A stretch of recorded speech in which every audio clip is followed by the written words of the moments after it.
The Menominee are indigenous to that part of the world, and their history goes back 10,000 years. It's a very long time.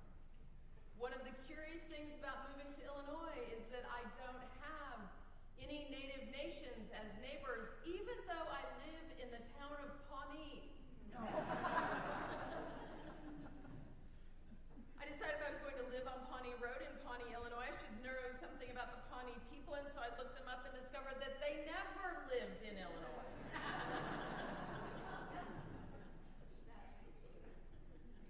So I looked up Pawnee, Illinois, and discovered that initially they tried to charter their post office as Horse Creek, and it was taken, so they decided to take somebody else's name.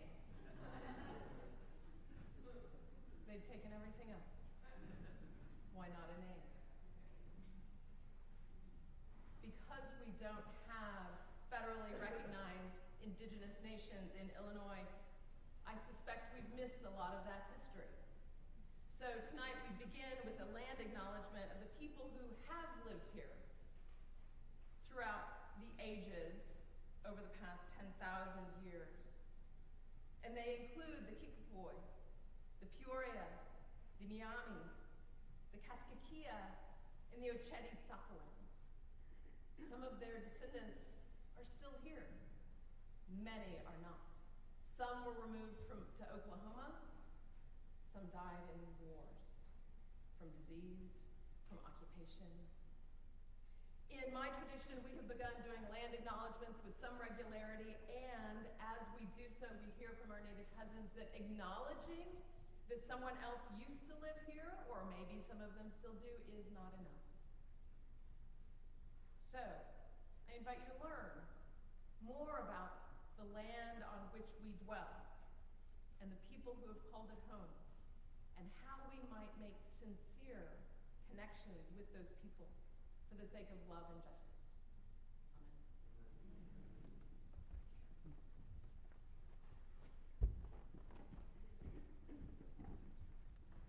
My name is Eric Hadley-Ives, and I'm the president of the GSIA, and I greet you on behalf of the Greater Springfield Interfaith Association and welcome you to this event in celebration of a time of thanksgiving and gratitude.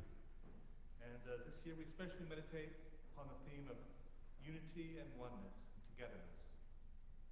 Now, as usual, we have a diverse ensemble of your friends and neighbors here to share with you prayer, song, and personal observations illuminated by their various backgrounds and faiths and their faith traditions. We will especially honor with gratitude the work of the Humanitarians of the year. That comes later. Now, all of us in the human family, if we are mentally and emotionally healthy, share a common moral sense, social instincts. Now, since Darwin published The Descent of Man in 1871, various minds have grappled with our moral sense and from where it arises, contributing their scientific inquiry to the long tradition of moral philosophers, considering our inclinations to be moral and ethical and improve. It seems clear to me that all of us here who participate in religions, communities of faiths, and spiritual traditions are trying to improve ourselves and our societies by cultivating our moral sense. And I suppose when someone asks, what is religion for? What good is it? That's part of a good answer, cultivating our moral sense. Now, one lesson from this is, don't be too hard on hypocrisy. Hypocrites at least praise what is good, even if they do not always live up to accordingly and act accordingly. Now, the desired alternative to hypocrisy is a saintly integrity. But I'm afraid, it seems to me more often, the practical alternative is a sort of nihilistic selfishness. And I prefer a hypocrite who feels shame to a shameless nihilist. Now, this aspect of not living up to our ideals, but being grateful and receptive when our spiritual allies point this out to us, leads me to my final points, which will be an apology or apologies and a short lesson. Before GSIA decided to accept the offer of Douglas Avenue United Methodist Church to hold a meeting here, were excitedly anticipating holding this event at Temple Israel next door. At a recent board meeting, we decided that it would be better to hold this meeting in a Christian church or some other neutral location.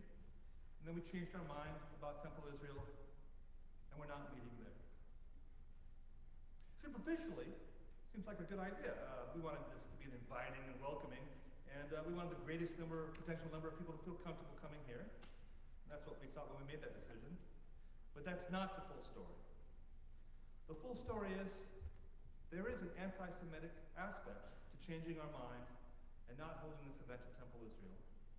And there's also an Islamophobic aspect with our decision to not hold this in the mosque either. We treated our Jewish friends and neighbors differently because they are Jews when we decided not to let them host this meeting. And we treated our Muslim friends and neighbors differently too when we decided the mosque was an unacceptable alternative. Now, the essence of prejudice, racism, anti-Semitism, Islamophobia, it all has to do with treating people differently in a negative way because of their identity or the groups to which they belong. And we did that. And we're very sorry about it. And we're grateful to our wise friends who pointed it out to us. And now I'm making a public apology on behalf of the Greater Springfield Interfaith Association for our hurtful error to all the Jews in the Jewish community and all the Muslims in the Islamic community in this town. Now, it's in our natures to fall short. We're humans. We miss the target. We sin. Those words mean the same thing, actually.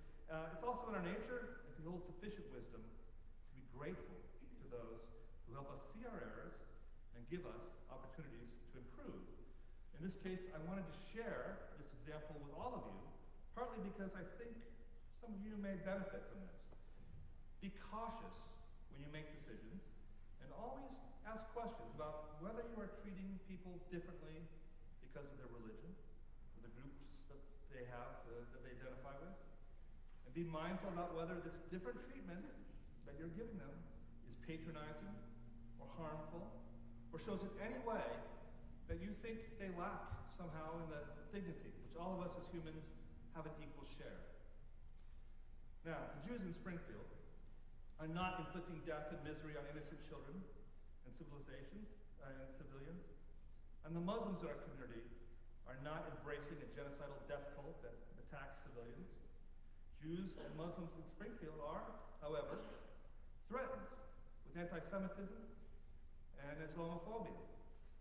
We've had a fatal attack in this state.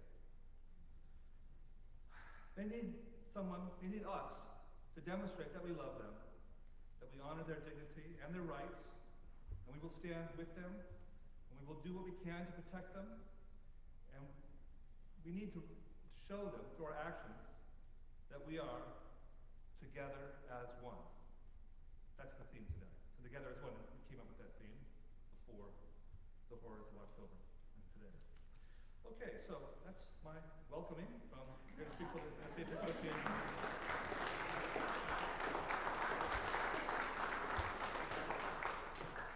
Dan Frichet will offer an opening prayer.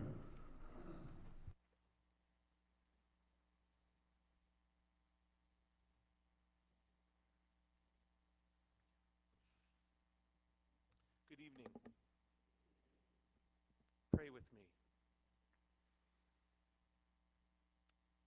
O divine source, you've summoned us here this evening as one people, arrayed with a blessed diversity that celebrates your wondrous plan for all creation. Reflecting your own heart's desire for all things, all people living in accord with one another, we ask for a renewed dedication to truly see one another, to acknowledge your presence working within and among one another, to courageously stand with one another, and a renewed desire to celebrate one another. Bless this sacred gathering of souls, together as one, that we would manifest to the world the sweet unity that reveals what is most true about your love for us. Amen.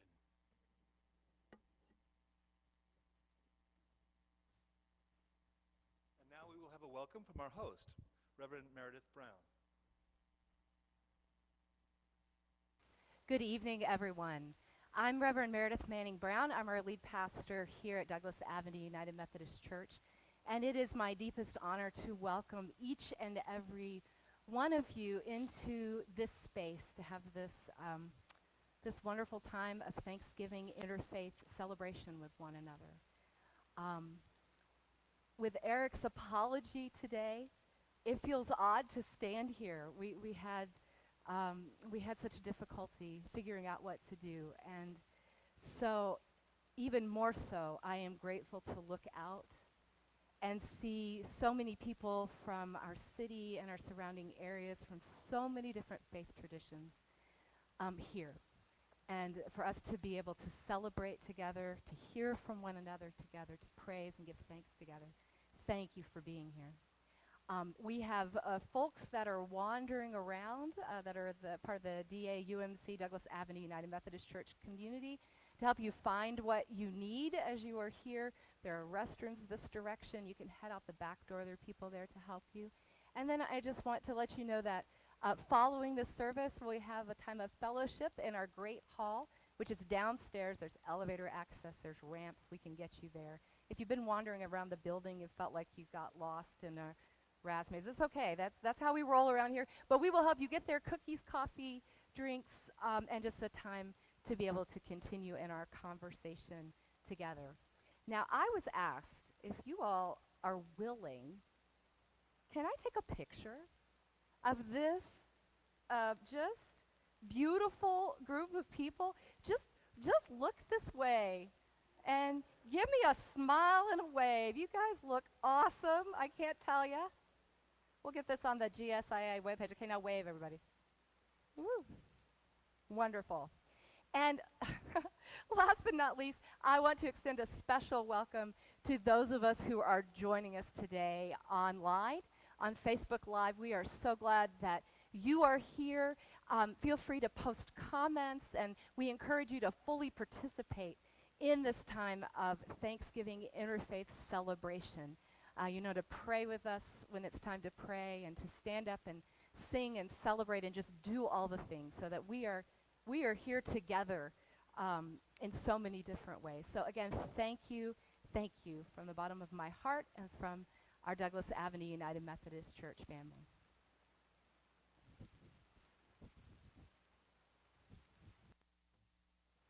Yes, thank you. We will next hear from Sharon Snyder and Catherine Ransom.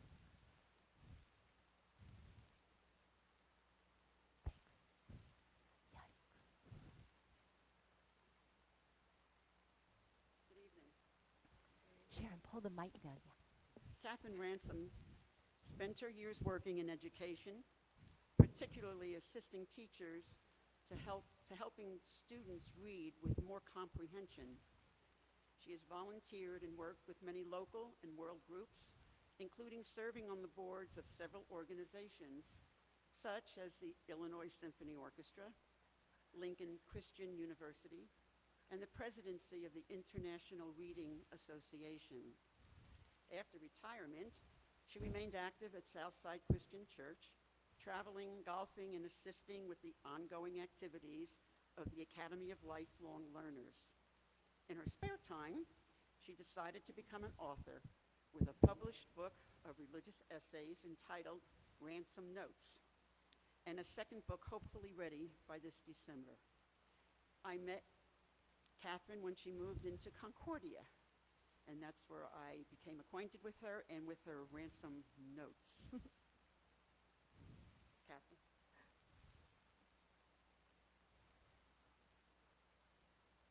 Good evening. It's my pleasure to be here, and thanks you for inviting me. Sounds of planes, bombs, sirens, tears fill the news each evening. Hospitals are overflowing with injured. Hundreds of displaced families attempt to find safe locations in which to drop their meager belongings and feed their children. War is terrible. Will there ever be peace throughout the world? During During a recent trip down the Danube, we found ourselves visiting a gigantic market in Nova Sad, Serbia.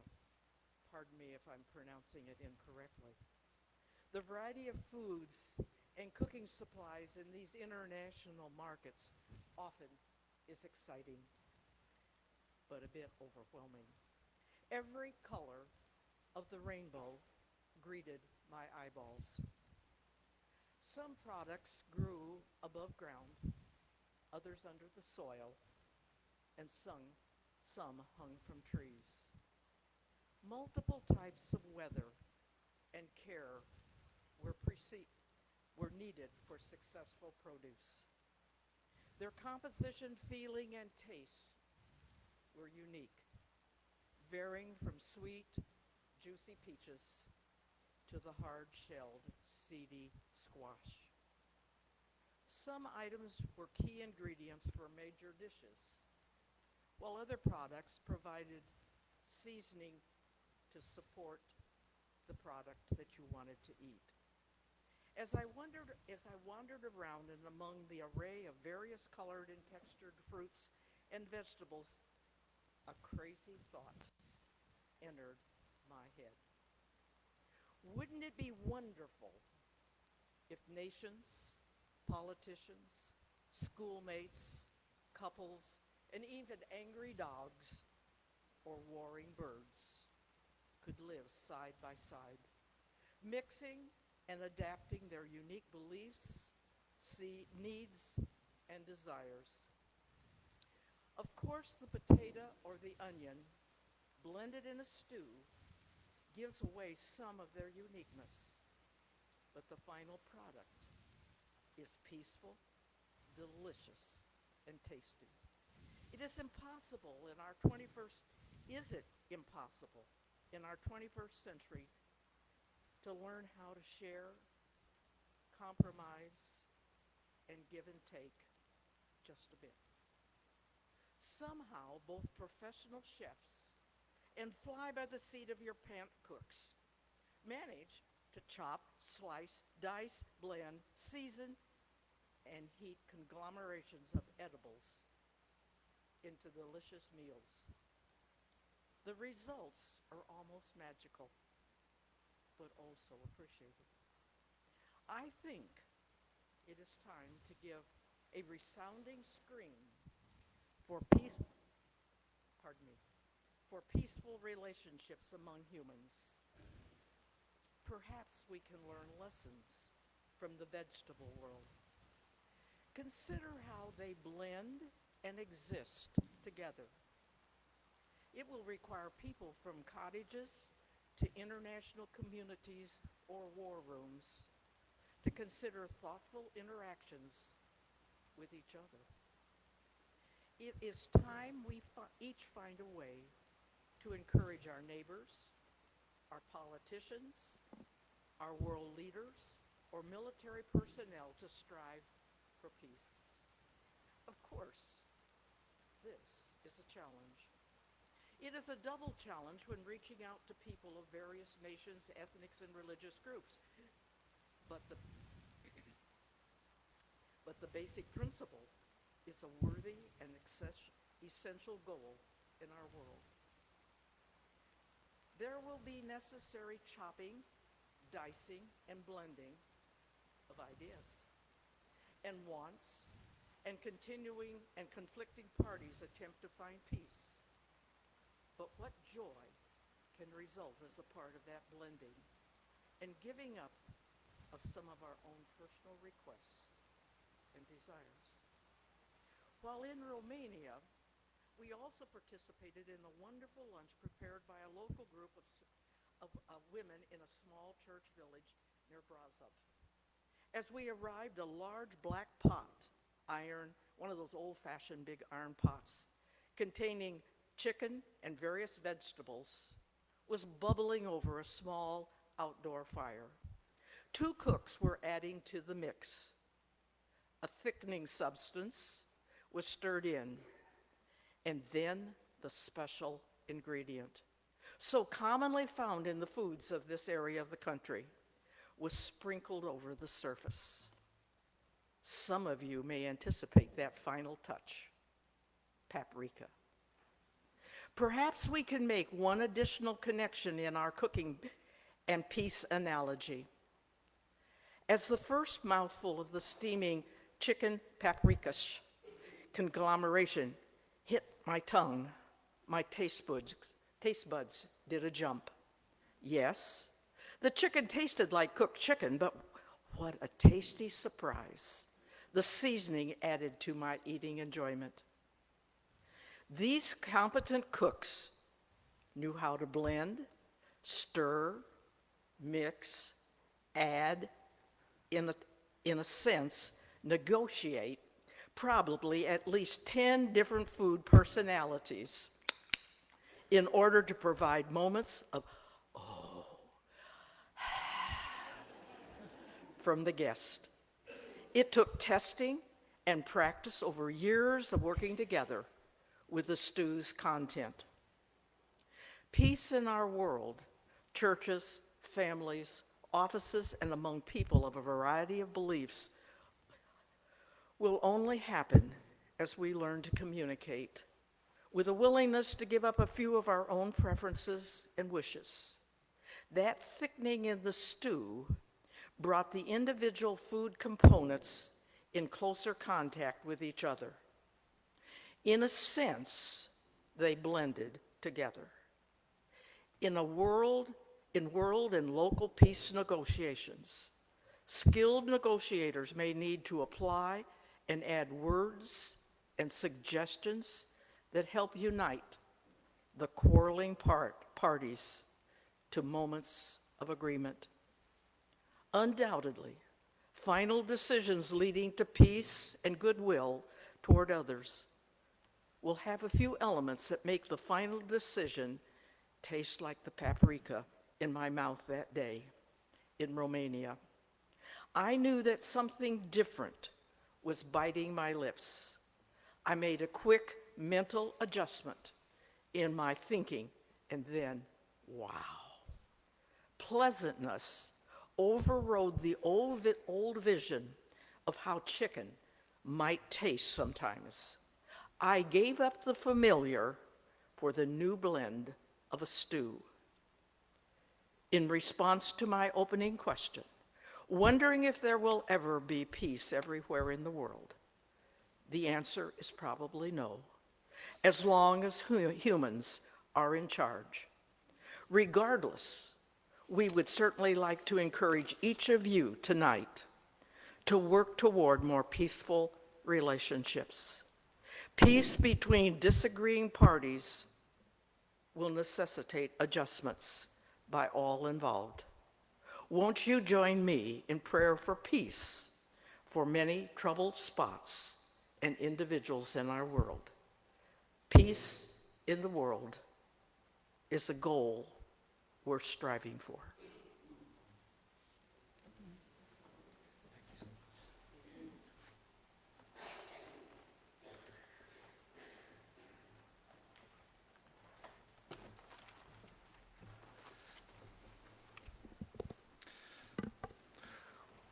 We will next hear a song with the words taken from a psalm. This is Lift Thine Eyes to the Mountains from Mendelssohn's Elijah. Thank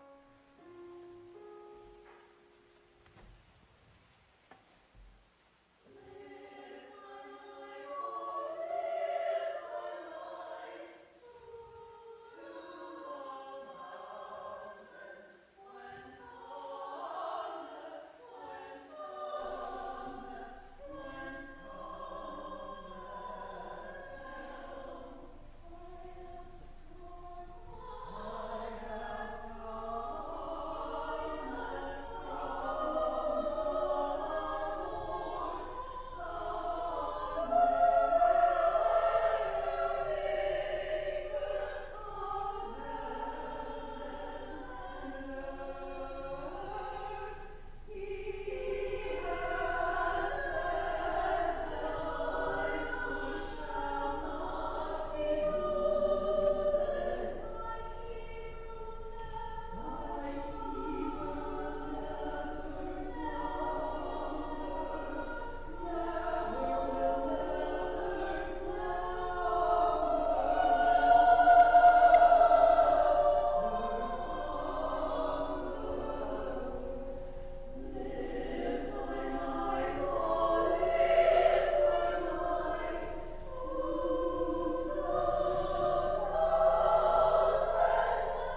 next hear from Amina Rahman of the Islamic community.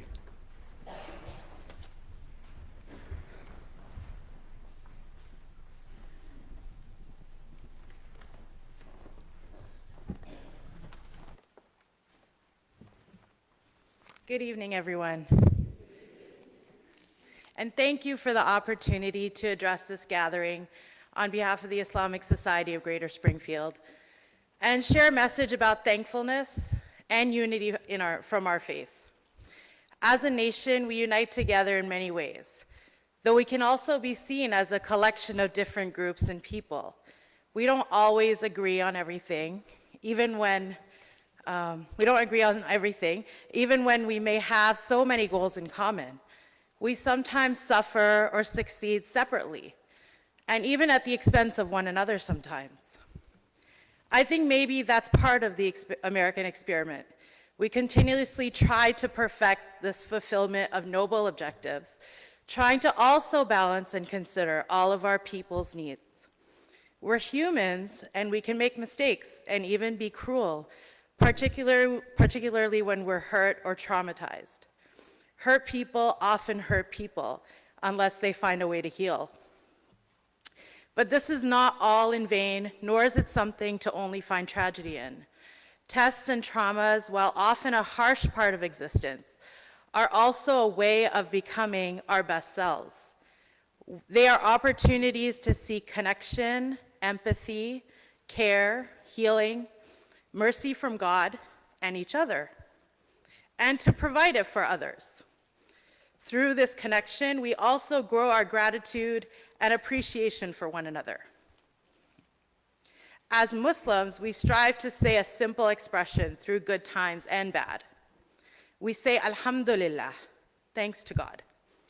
The Prophet Muhammad, peace be upon him, said, "How wonderful is the affair of the believer. Indeed, all of his affairs are good for him.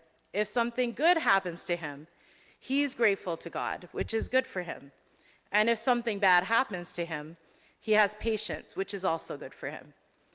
In either case, it's an opportunity to grow closer in our connection with the Creator through gratitude and working on our patience, discipline, and self-awareness. God promises in the Quran to only test each soul to the degree that they can bear.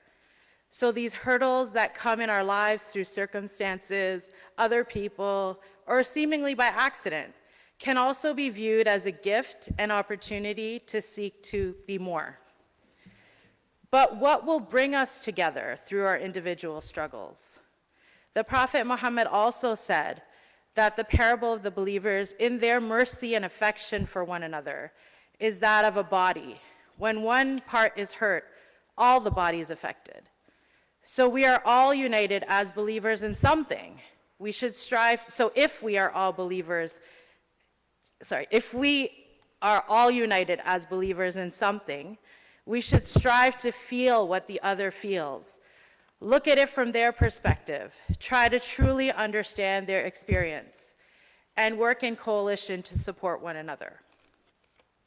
Together as one may not mean we all have to agree or become one and the same, or even take the same course of action. If the body bleeds, it doesn't react the same way throughout. The point is for us to feel for one another and have concern and willingness to act to aid each other's suffering, even if it doesn't seem to affect us. Even when one of us hurts, it should be like we all feel it, because ultimately, we are all connected and we are together like one body. So today, while we gather for a Thanksgiving gathering and in all good intentions of togetherness, I want to say that I feel for our First Nations Native brothers and sisters who may not be celebrating. And I seek to understand better how we can all help with healing. While we will gather to break bread as a way to strengthen our bonds with good intentions of building community, I seek to feel for those in places in the world where they are deprived of food, water, shelter, and safety in their communities. And I pray we can be part of their healing and safeguarding and not be a source of their suffering. It's a process. We're all human. We make tragic errors and sometimes selfish decisions. but we keep trying to be better and do better. Together and with divine help, I pray we can continue every day to work towards truly all being together as one, even with the blessings and challenges of being endowed with much diversity in so many ways.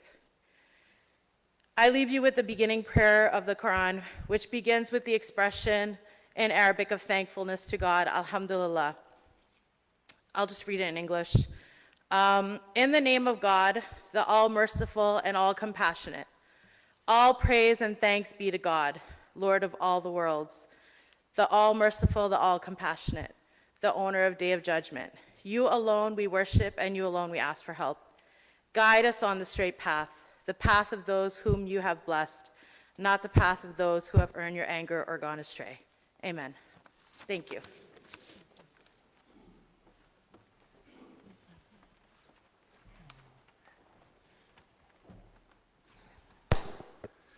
We will next hear from Rabbi Arthur Stern of Temple Israel.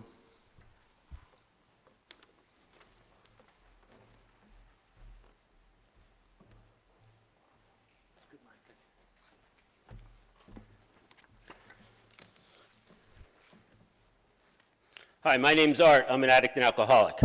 Oh, no, sorry, that's the wrong meeting. Sorry, sometimes I get confused. You'll have to excuse me. Okay.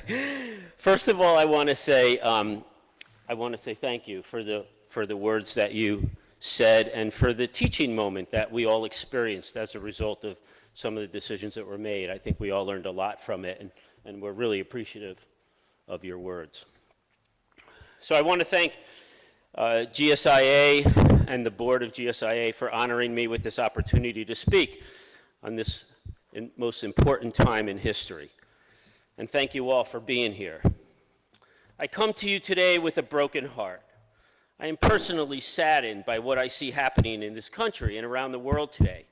My heart breaks for all the innocent people who have lost their lives since October 7th. The theme for this year's service here today is Together as One.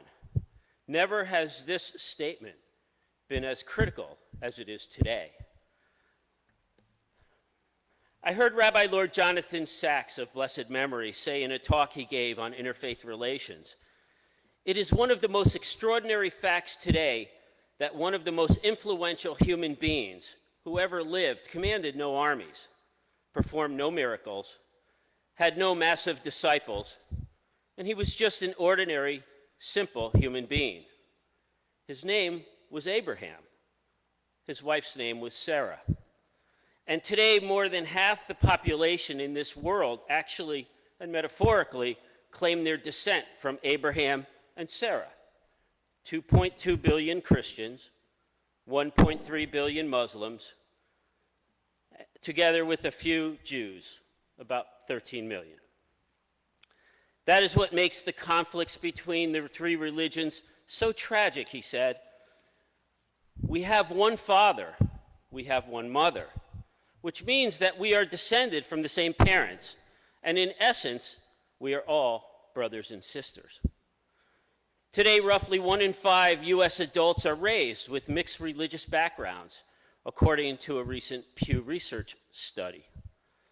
This includes about 1 in 10 who say they were raised by two people, both of whom were religiously affiliated, but with different religions, such as a Protestant mother and a Catholic father, or a Jewish mother and a Protestant stepfather. An additional 12% say they were raised by one person who was religiously affiliated, Protestantism, Catholicism, Judaism, or any other religion, and another person who was religiously unaffiliated, like atheist or agnostic, or even nothing in particular.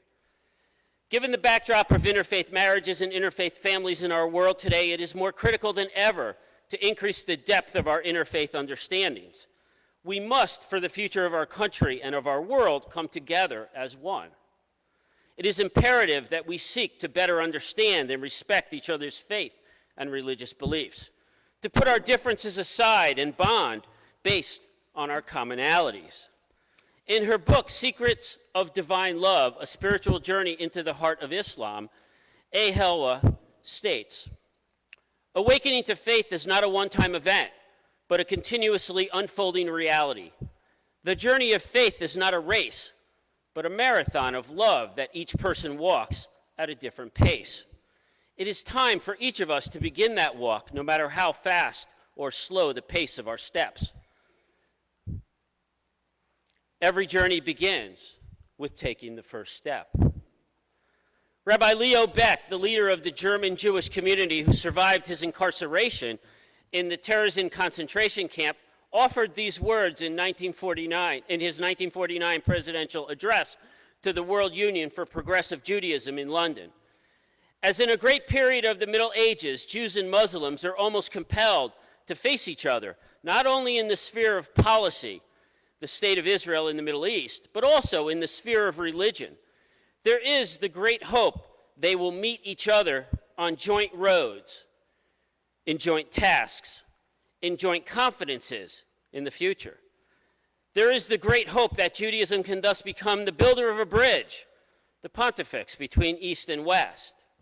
In the 1950s and 60s, as interfaith civic partnerships between Jews and Christians in the United States became more numerous, especially in the suburbs, the Union of American Hebrew Congregations, now known as the Union for Reform Judaism, created a department mainly to promote positive Christian-Jewish relations and civic partnerships.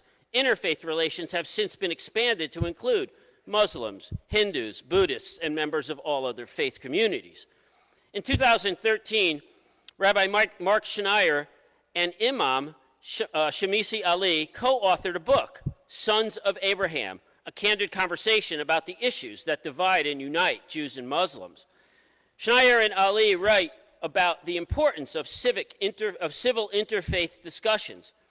Based on their experience, Schneier and Ali believe that other Jews and Muslims can realize that they are actually more united than divided in their core beliefs. The need today for us to come together as one has never been greater. We have before us the most amazing opportunity to be a model for the world to see. We here in Springfield, in our interfaith community, can set the tone that can reverberate throughout the United States and the world for people to witness that with the proper education and deep, sincere caring, we can come together as one. As the Dalai Lama said, "My religion is very simple. My religion is kindness."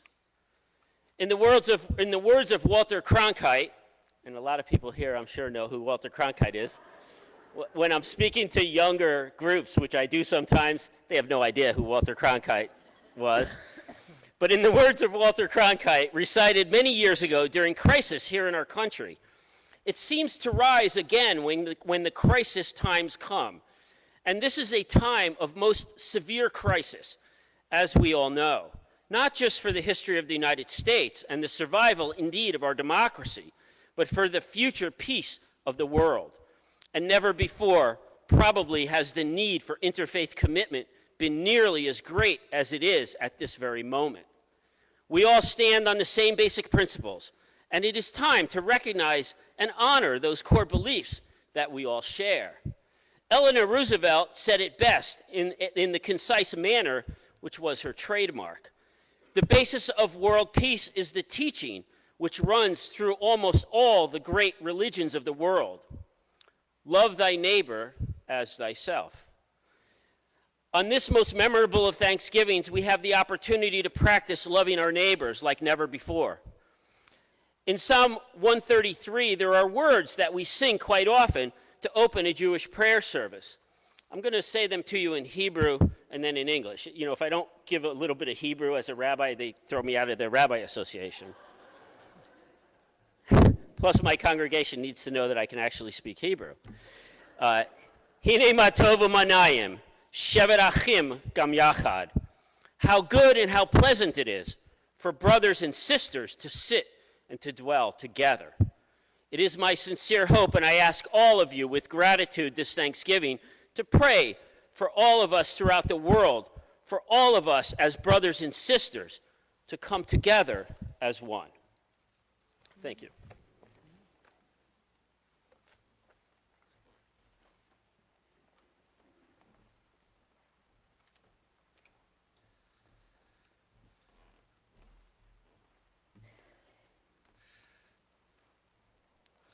Dr. Vidya Sundarashan will now present us with a song. The lyrics of this song with the English interpretation are also available. You probably have a piece of paper.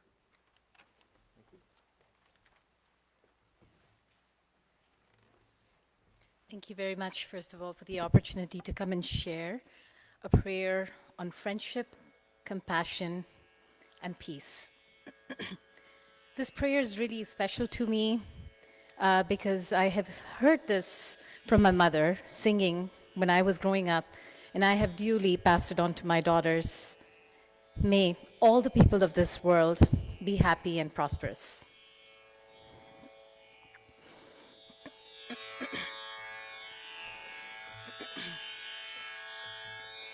Maitri bhajata akhilar jetri, Maitri bhajata akhilar jetri, Maitri bhajata akhilar jetri, Atmavadeva Paranapi Pashata, Atmavadeva Paranapi Pashata, Yuddham Tyajata Spardham Tyajata, Yuddham Tyajata Spardham Tyajata, Tyajata Parishwar Kramamakramanam, Tyajata Parishwar Kramamakramanam, Maitri Bhajata Akhilar Jetri, Maitri Bhajata Akhilar Jetri.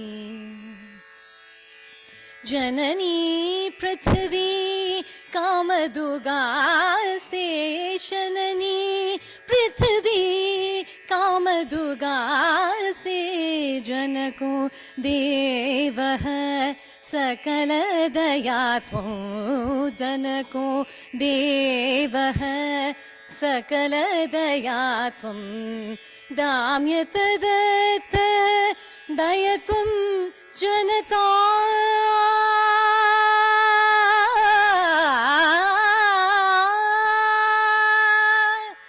Damyata datta dayatvam janata, Shreyo bhuyat sakala jananam, Shreyo bhuyat sakala jananam, Shreyo bhuyat sakala jananam, Shreyo bhuyat sakala jananam, Shreyo bhuyat sakala jananam.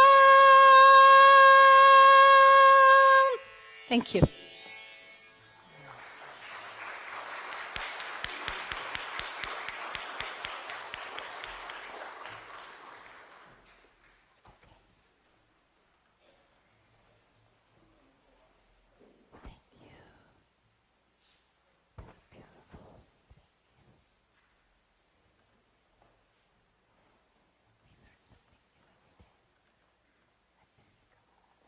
My friend Mary Lou Lochner will now present. She represents the Baha'i community, to which I belong. Good evening.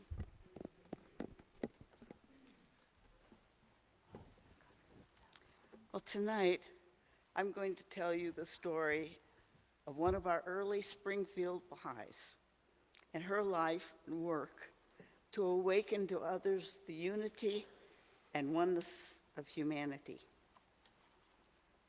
Her name was Anna Jurgens. I was privileged to know Anna in the last years of her life, and she spoke to me of much of what I will tell you this evening. The rest comes from the Baha'i archives, which, by the way, Anna Jurgens started. Anna was the daughter of German Lutheran parents. She was a tiny woman who my eyes saw her as dressed in old-fashioned clothes and in a very proper manner. She only had an 8th grade education, but it was not uncommon for girls in the 1880s and 1890s to leave school without attending high school. She married Reek Juergens, and they had a son, Russell. They never owned a home or a car, but they weren't poor. They had enough. Reek was a cigar maker early in their marriage. Now, if I only mention Anna, please note that I am including Reek. He adored Anna and followed and supported her in everything that she did.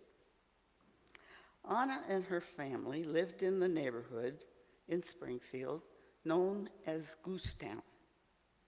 For those of you who don't know, Goosetown was located south and mostly west of where Memorial Hospital is now. It was not far from where the 1908 race riot took place, an event that deeply affected and changed Anna's life. Anna and Reek, along with most of the Springfield citizens, were terrified during the riot and didn't understand what was happening at the time. But as time passed, the truth began to emerge. Anna felt like she needed to do something. But what could she do? Very soon she was pregnant with Russell, and she lived in a completely white neighborhood. But she felt that something must be done, and she must do it.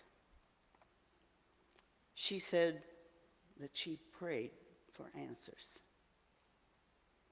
Now, one of Anna's cousins, Albert Kilius, had married and, with his wife, Annie Bell, moved to Spokane, Washington. There, the Kiliuses found the Baha'i faith and became Baha'is. Albert and Annie were on fire with the Baha'i faith and devoted their lives to teaching. It was their visit to Springfield to visit family that Annie and Reek first learned of the Baha'i faith and its principle, the teaching the oneness of mankind. They learned that Baha'u'llah promised that one day humanity would recognize that we are all one people, and that then would lead to world peace. Baha'u'llah said, "Ye are the leaves of one tree and the drops of one ocean." Anna firmly believed that. So on May 23rd, 1919, she and Reek and Russell, Anna's mother and sister and aunt, declared their faith in Baha'u'llah and became Baha'is. The Springfield Baha'i community was born that evening. Anna believed that she found the vehicle and divine authority to pursue her passion. Albert and Annie returned to Spokane, but continued to deepen the fledgling community by weekly letters explaining the teachings.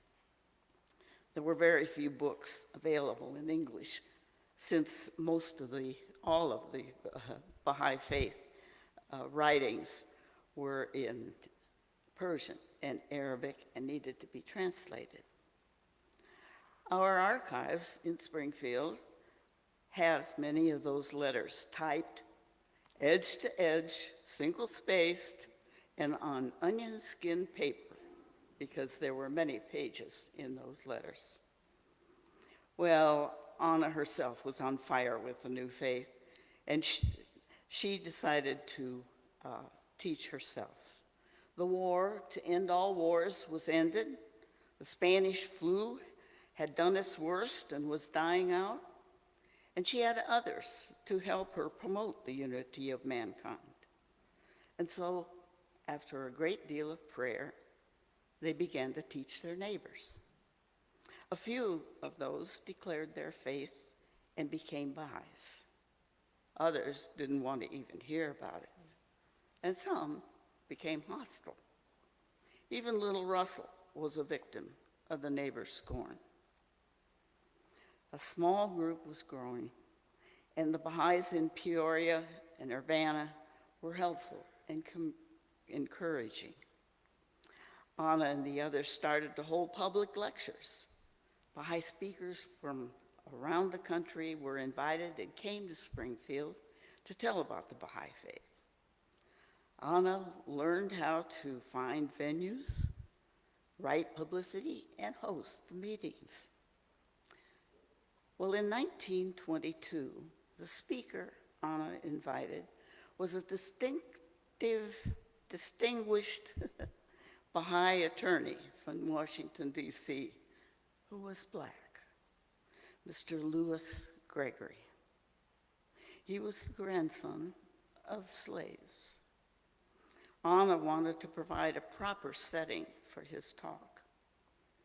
She was able to rent, for a little money, the large room in the county courthouse that was seldom used for daily county business.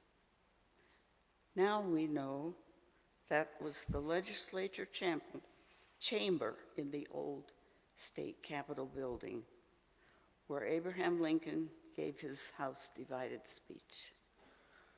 That was where Mr. Gregory spoke about the oneness of mankind to a large, mostly receptive audience.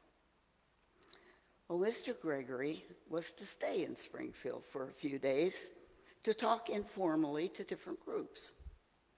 Well, as you know, at that time, people who traveled and were black had very few places where they could stay the night. Anna and Reek were delighted to open their humble home and have Mr. Gregory stay with them. Shortly after Mr. Gregory departed, Anna and Reek were evicted from their home. Anna told me that she walked the streets looking for a house to rent. She was refused several times before she finally found a sympathetic landlord who rented them a house. The story of Mr. Gregory's stay had hit the grapevine. Well, there are many stories I could tell you about this amazing woman with an 8th grade education. I could tell you about her regular correspondence with the Baha'is in Germany, since she was fluent in that language, or about her articles published in Baha'i magazines in the United States, Canada, and Germany, or even about establishing and teaching the first Baha'i children's class in Springfield. But I think you get the idea. She had a passion for unity and found her answer and lived her life for that passion. I met Anna Enrique Jurgens when I became a Baha'i in 1953. They immediately invited me to their house for tea. Now, they were living in the John Hay homes.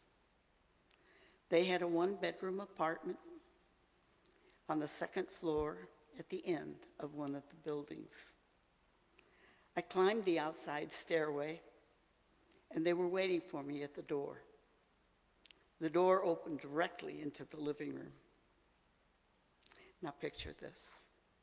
Around the walls were various pieces of furniture, some tall, like wardrobes, and others shorter, like maybe washstands, and of several bookcases with Baha'i books in them.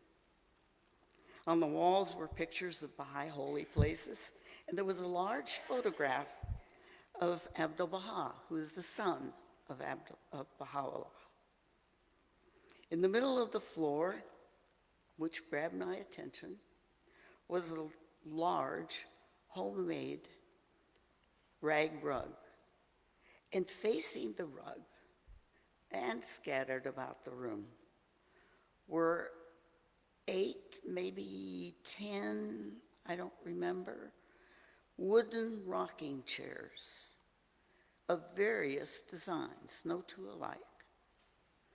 Besides a small dining table and chairs, that was all that was in the room.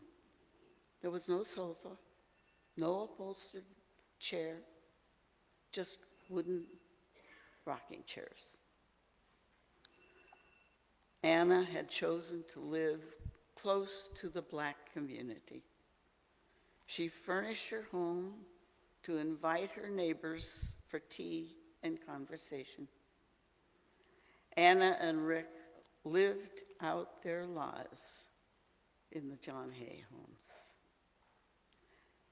That is the story of one tiny, ordinary woman with little formal education who through prayer and dedication followed her passion for the unity of mankind.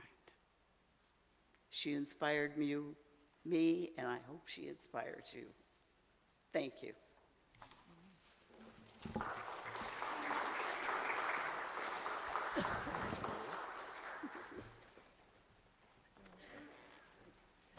Our next will be the song, "The Candle is a Symbol."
Next, we have Reverend Martin Wolf of the Abraham Lincoln Unitarian.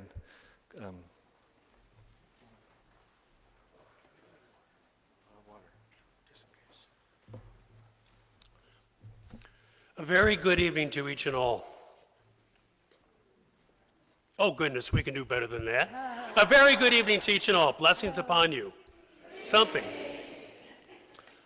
I want to thank you for the introduction. I'm reminded that some years ago, I was a speaker at the Islamic Center, and Mariam Mustafi introduced me by name, Reverend Martin Wolf of the Abraham Lincoln Unitarian Universalist congregation. And it was a rather solemn event, but then she stopped and turned to me and said, "Have you ever considered contracting the name of your congregation?" We've talked about it, as Unitarian Universalists often do. We like to discuss. You may have heard that there are, in fact, very few Unitarians in heaven. Some of you are not shocked. I've been told that in the afterlife, there's a great pathway, and there's a fork in the road. And one fork has a sign that says, "This way to heaven." And most blessed souls go that way. And in the other direction, there is a sign that says, "This way to a discussion about heaven." And there you will find most of the Unitarians. And I will tell you that in my years here in Springfield, I've had many delightful, poignant conversations with my peers and many of you who I see tonight, friends, wonderful friends. One of my friends is Pastor Silas Johnson, who serves the Calvary Missionary Baptist Church on the east side of Springfield. Silas and I have become fast friends, and we have so much trust that on various occasions we have switched pulpits. He has stood and preached from my pulpit before a mostly white congregation, and I've traveled to the east side and I have preached for an hour to an African American congregation. You might ask yourself, so what exactly does an African American Southern Baptist have in common with a white Unitarian Universalist? There's actually quite a lot. Likewise, there is so much that we hold in common. We discovered that there are certain words, phrases, and scriptures that speak to the heart of our message, whether black or white, whether Christian or Unitarian. And one of the questions to which we've returned and revisited time and time again is, who is my neighbor? And whether I say that to an African American congregation, or Pastor Johnson says it to mine, or we say it together, who is my neighbor? It is a question that echoes through every generation, and each generation must answer it on their own. Some sage individuals have come to the observation that the word neighbor is not a geographic term, it's a relational term.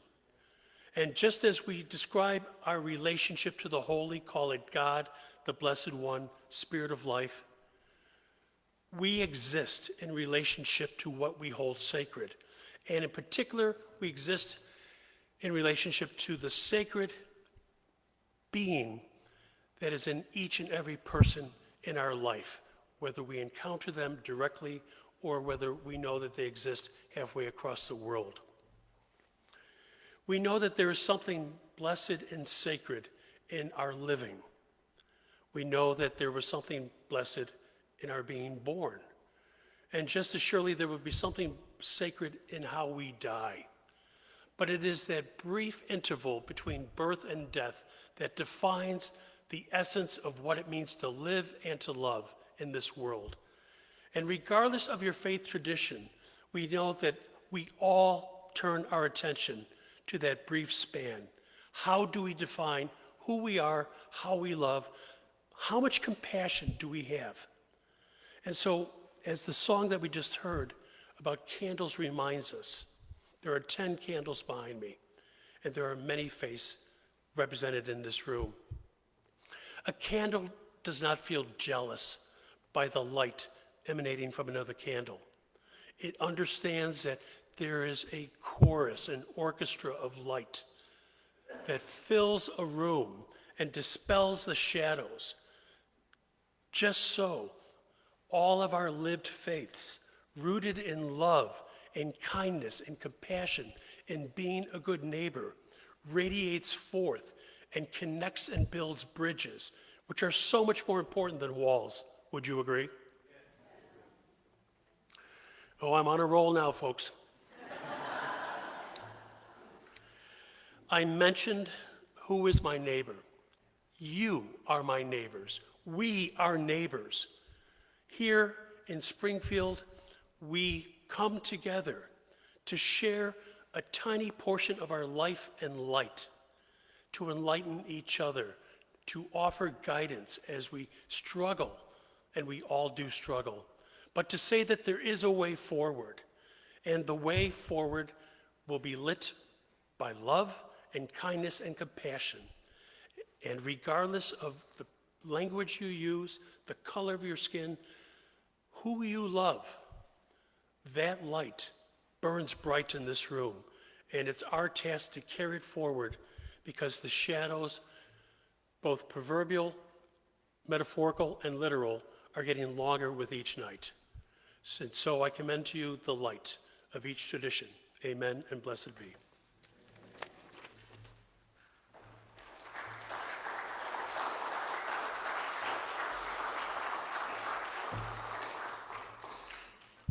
I think the next we will have a prayer with Jackie and Ramba. It's the prayer Subka Mongol, and I think there's a recording for this one as well. Come on up.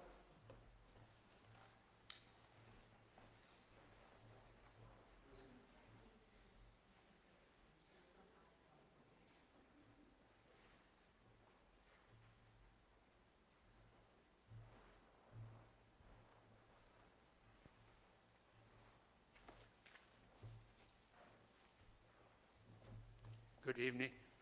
I'm not Jackie Balman. I'm Subhash Chaudhary.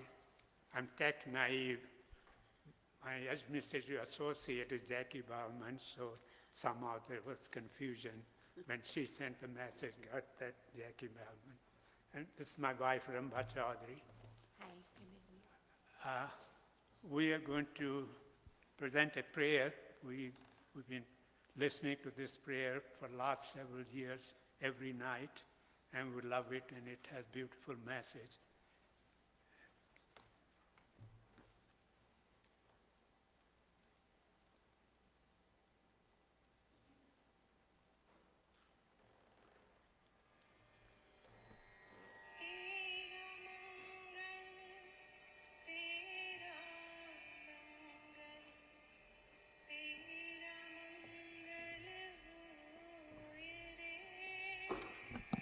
सबका मंगल सबका मंगल सबका मंगल होए रे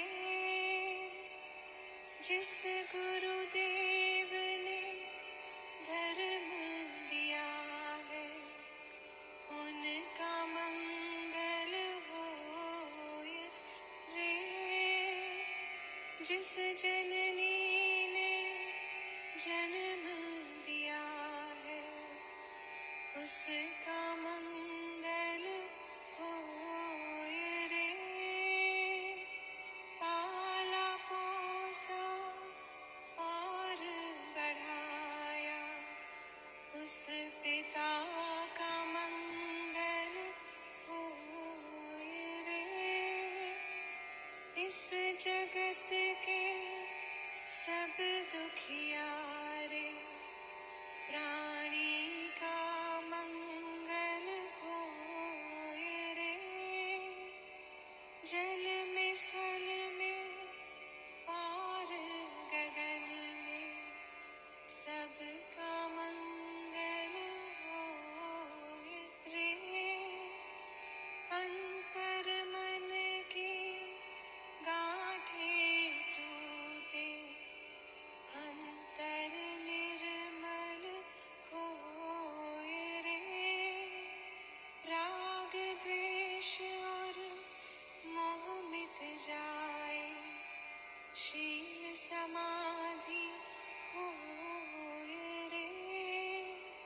शुद्ध धर्म धरती पर जागे, पाप पराजित होय रे। इस धरती के तरतिन में कण कण में धर्म समोय रे। शुद्ध धर्म जन जन में जागे, घर घर शांति समोय रे। तेरा मंगल मेरा मंगल, सबका मंगल होय रे।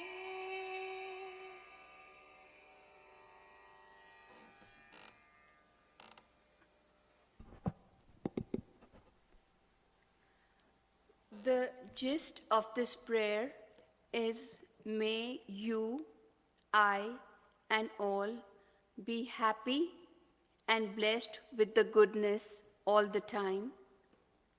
Beings living on the earth, in the water, and in the air, may all be happy and without pain. Creatures living in all 10 directions, may they meet goodness everywhere. May all be without fear and without ill will. May all be without torment. Amen.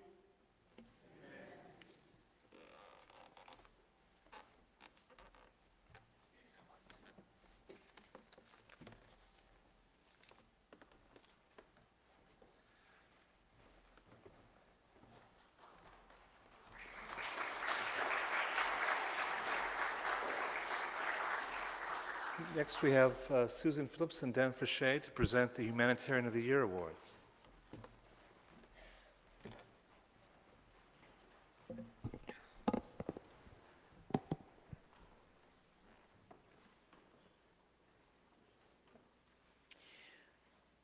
According to the partial history that the Greater Springfield Interfaith Association has, this gathering has happened at least for 20 years. Our records start in 2003, so happy anniversary.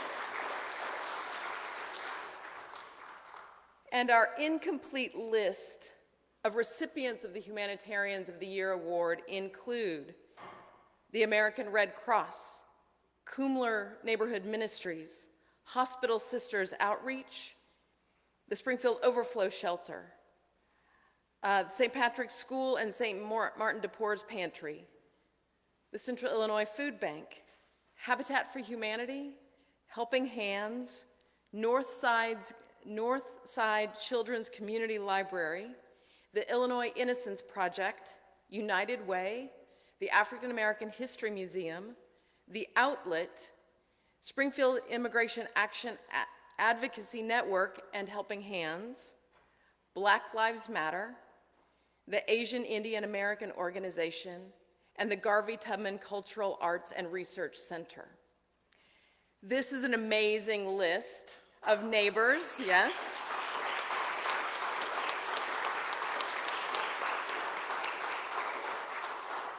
And these groups represent the depth and breadth and reach of the kinds of projects that we do. All of this reflects the people that we are. So I want to invite you to take a moment and look around at the faces around you. See who's familiar and who is not.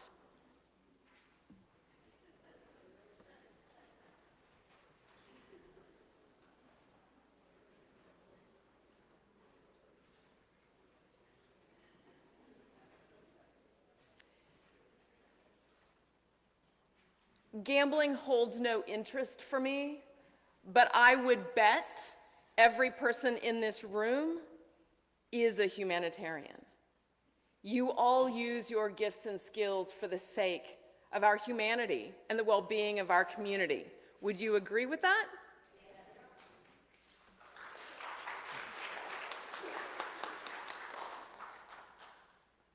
So there are a couple of things that are distinct about this year's Humanitarian Awards.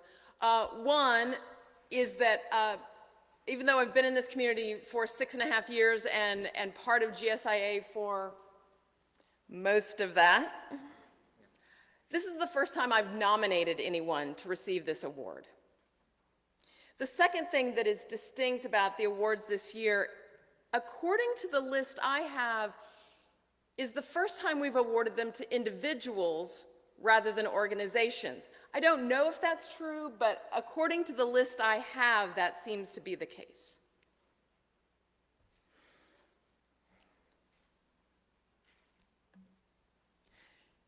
The third thing that makes it distinct is that these two awards are being granted posthumously. Amina, I really appreciate the fact that you named the fact that for our First Nations cousins, Thanksgiving is not a day of celebration. In fact, it's a day of mourning. And so I'm trying to hold my tears in check as I tell you about two friends of mine that I nominated for this year's awards. And they're people that you know, and if you don't know them, you certainly know of them. And I'm not sure, I think we have family in the room or online for both of our recipients. So I'm glad you're here in one way or another, and when we present them, if you are able to come forward, please do. It was my honor, my joy, and my grief to celebrate the lives of two friends this year, both who have had profound impacts in this community for the sake of the well-being of so many people. Many of you showed up either at the vigil or the funeral for Emma Schaefer in July. Take a moment. Emma was 24 years old, only 24. I'm guessing that not many in this room are that age or younger, right? Emma had such a profound impact as a child, as a theater performer, as an activist, as a young adult, as someone who loved this community and made sure that if you were in her presence, you knew that you were loved too. And if you ever had a conversation with her, you know what that means. Emma was a gift to this community, and she loved us deeply. And she is missed every day by the people who loved her. And so for the way in which she was an activist, the way in which she showed up at rallies and demonstrations and gatherings like this, the way that she worked with Faith Coalition for the Common Good, but also every other organization that sought healthy community, anti-racist community, just community, loving community. Emma was a gift, and so I nominated her. We haven't talked about this. Do we want to pause and do one and then a second? Yes, let me go get Okay. Barb her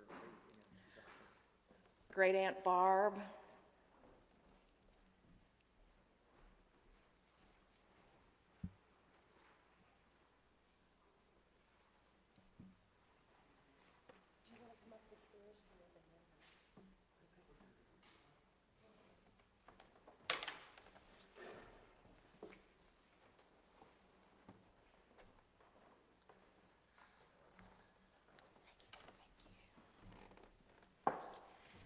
My name is Barbara Furwork, and it's a great honor to accept this recognition of my niece, Emma Schaefer.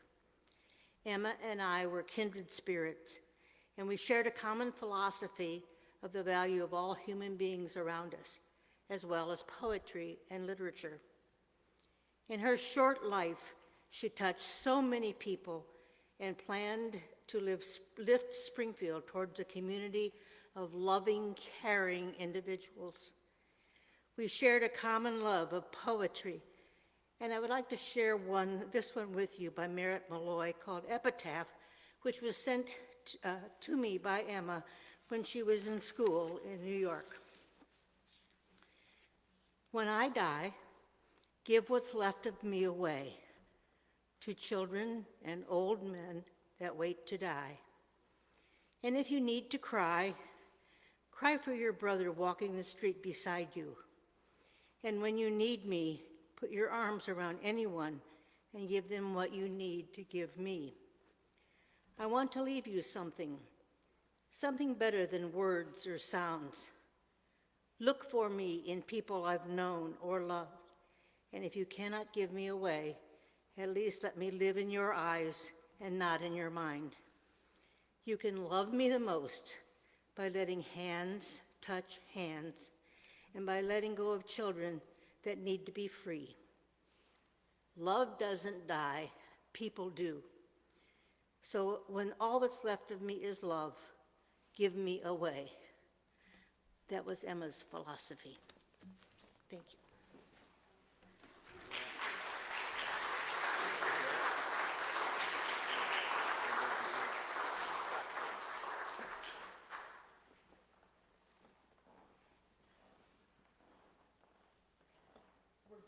We're presenting this to you, to your family. Do you want to read this? It's okay. You said Thank you for representing me.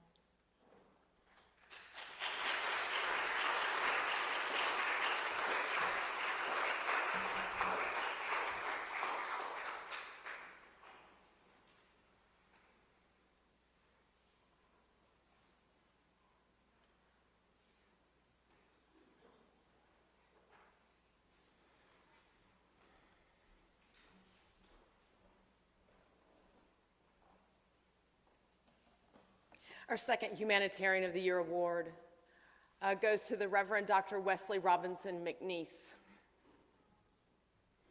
I heard it, yeah. Dr. McNeese was one of the most astonishing people I've ever known. Husband, father, emergency room physician, medical school faculty, anti-racism educator, poet, published novelist, Renaissance man, all-around fabulous human being who always inspired me to be a better version of myself. In public, I always fastidiously referred to him as Dr. McNeese. In personal conversation, he insisted I call him Wes. Wes was my first friend in Springfield. He was a reference for First Presbyterian Church when I was interviewing. He became my anti-racism training partner in the Springfield Coalition on Dismantling Racism. And I watched with admiration the work he did over decades at the School of Medicine. Not just teaching students there, but raising up a whole generation of new medical students through the high school system. One of the early events that I attended here was the Kinnebrew Lecture Series at the medical school, which was named for Dr. Kinnebrew, who was the first African-American physician in Sangamon County. He was not allowed hospital privileges here in Springfield, so he went to Jacksonville and built his own hospital. And at that first Kinnebrew lecture that I attended, they offered a Lifetime Achievement Award, and it was dedicated to Dr. Wesley Robinson McNeese. I didn't know anything about Kinnebrew, and I didn't know anything about the lecture, but his kids invited me there for his award, so I was there for Wes. And then I found out there was this amazing lecture series and panel discussion that was one of the deepest conversations I'd heard about racism in this community. And so I went back again and again, and last year it went from being a lecture and a panel to a whole conference. Next year, in addition to the Kinnebrew lecture, the conference will be the Kinnebrew McNeese Conference. I heard the echo, I heard the ooh when I said his name. Many of you have been blessed by the many rich, deep gifts of Dr. Wesley McNeese. And so with gratitude, we dedicate this second Humanitarian Humanitarian Award of the Year to him. Do we have family in the room? Would you come up, please?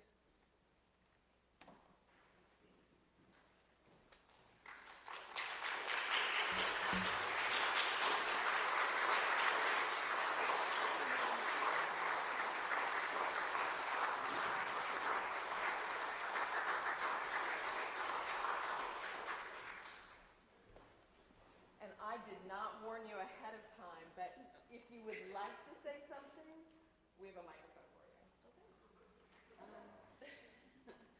I am Dr. Wesley Jean Robinson McNeese's daughter. This is his granddaughter.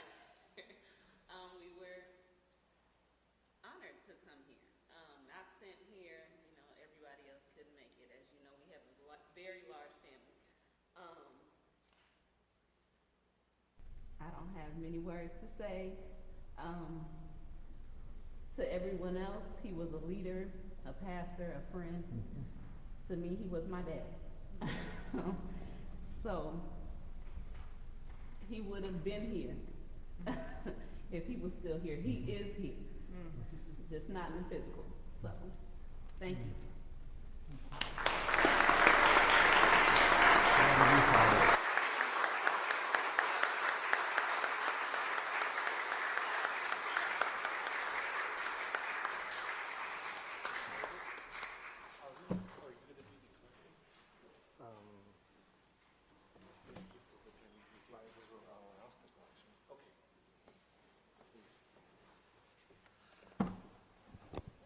At this point, we hold a collection.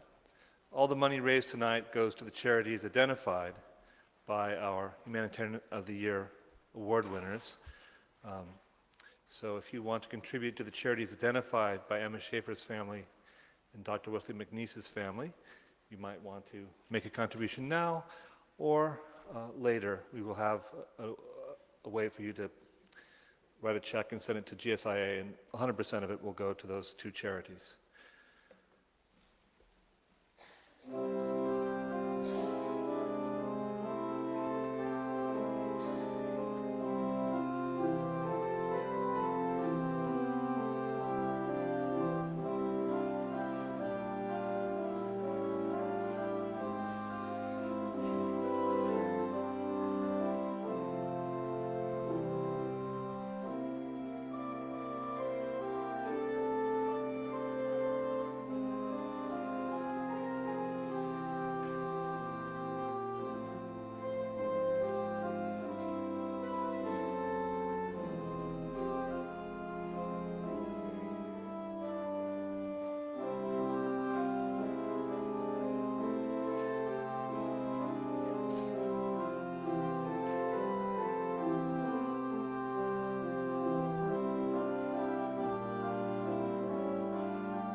And now for our final goodwill wishes and a repetition of that invitation she gave us earlier, I present Reverend Brown. Thank you, Eric. Thank you, everyone, for your amazing offerings for this interfaith service. This has been a joyful, humbling, beautiful experience, and I hope that you have felt that as well. I want to remind you that following this service, there is an opportunity to continue the love and fellowship in our great hall. If you look in the back, there are these folks who want to help you get there. Wave at them. Hi, there they are. It is downstairs. The elevator is accessible right through this front door right here. Press the B button. We'll get someone there to help you. But we can just continue this wonderful celebration. And then our lovely secretary, Dan, reminded me that, you are welcome to become a member of Greater Springfield Interfaith Association. And there's a simple way to do that. We have these little green pieces of paper. They're right there on that music stand with a QR code. You didn't have to bring your check. That you can link to, and it'll give you all the information if you would like to become a member of this association. And this witness in our beautiful city to our beliefs and our interfaith work together. So, as you head down for cookies and coffee and further fellowship, may the Lord bless you and hold you close. May the Lord fill your heart with peace and an abundance of gratitude. May you work for justice, cling to kindness, and walk humbly in faith in this world. Not only during these days and this season, but for each and every day to come. Go in peace to love and serve your God. Amen. Nice job, everybody. Great job, Eric.